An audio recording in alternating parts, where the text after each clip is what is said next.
નમસ્કાર, હું છું પ્રિયા અને તમે જોઈ રહ્યા છો જનતા કી જાણકારી ન્યૂઝ। નજર કરીએ આજના સમાચાર ઉપર। અખિલ ભારતીય રાષ્ટ્રીય શૈક્ષિક મહાસંઘ ગુજરાતની રાજ્ય કારોબારી બેઠક સમગ્ર ગુજરાતના 400થી વધુ પદાધિકારીઓની ઉપસ્થિતિમાં સફળતાપૂર્વક સંપન્ન થઈ। અખિલ ભારતીય રાષ્ટ્રીય શૈક્ષિક મહાસંઘ ગુજરાત વિદ્યાલય શિક્ષા રાજ્ય કારોબારી બેઠક ડોક્ટર હેડગેવાર ભવન કર્ણાવતી ખાતે યોજાઈ।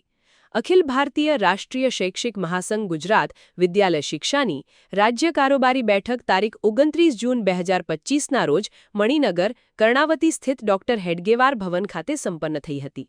રાજ્યભરના 400થી વધુ પદાધિકારીઓની ઉપસ્થિતિમાં યોજાયેલી આ બેઠકમાં સંગઠનના રાષ્ટ્રીય અધ્યક્ષ નારાયણલાલ ગુપ્તા, રાષ્ટ્રીય સંગઠન મંત્રી મહેન્દ્ર કપૂર, રાષ્ટ્રીય અતિરિક્ત મહામંત્રી મોહનજી પુરોહિત તથા ગુજરાતના અધ્યક્ષ મિતેશભાઈ ભટ્ટ, મહામંત્રી પરેશભાઈ પટેલ, સંગઠન મંત્રી સરદારસિંહ મછારે ઉપસ્થિત રહેલ હતા।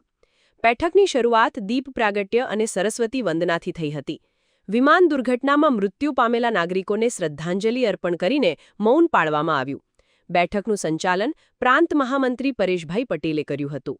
રાજ્યભરમાં મંડળ રચનાનું કાર્ય તેજ ગતિએ આગળ વધારવા તથા 1થી 31 જુલાઈ દરમિયાન યોજાનાર સદસ્યતા અભિયાન માટે વ્યૂહરચના રજૂ કરવામાં આવી હતી।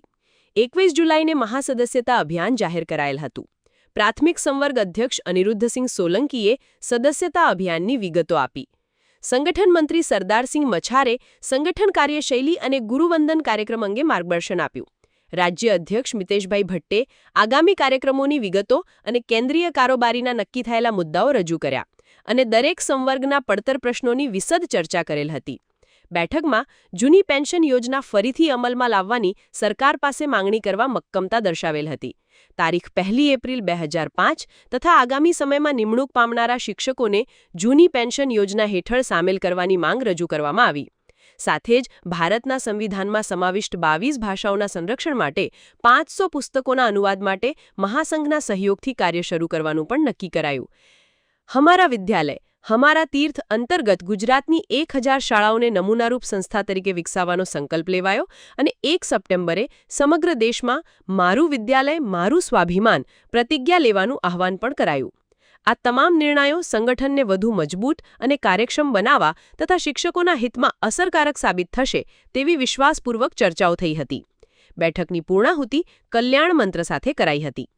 આ રાજ્ય કારોબારી બેઠકમાં કચ્છ જિલ્લાથી પણ વિવિધ સંવર્ગોના હોદ્દેદારોની સક્રિય હાજરી નોંધાઈ હતી, જેમાં અખિલ ભારતીય રાષ્ટ્રીય શૈક્ષિક મહાસંઘ રાજ્ય ઉપાધ્યક્ષ કોર ટીમ મુરજીભાઈ ગઢવી, સરકારી માધ્યમિક અધ્યક્ષ નયનભાઈ વાંજા, ગ્રાન્ટેડ માધ્યમિક અધ્યક્ષ અલ્પેશભાઈ જાની, મહામંત્રી ધર્મેન્દ્રભાઈ પરમાર, પ્રાથમિક શૈક્ષિક મહાસંઘ કચ્છ જિલ્લા કાર્યકારી અધ્યક્ષ ભરતભાઈ ધરજીયા, મહામંત્રી રમેશભાઈ ગાગલ, પ્રાથમિક ગ્રાન્ટેડ સંવર્ગ ઉપાધ્યક્ષ મનુભા સોઢા, દીપકભાઈ બારમેડા સહિતના હોદ્દેદારો સહભાગી થયા હતા એવું માધ્યમિક ગ્રાન્ટેડ સંવર્ગ પ્રાંત સહસંગઠન મંત્રી અને કચ્છ જિલ્લા અધ્યક્ષ અલ્પેશભાઈ જાનીની યાદીમાં જણાવાયેલ હતું।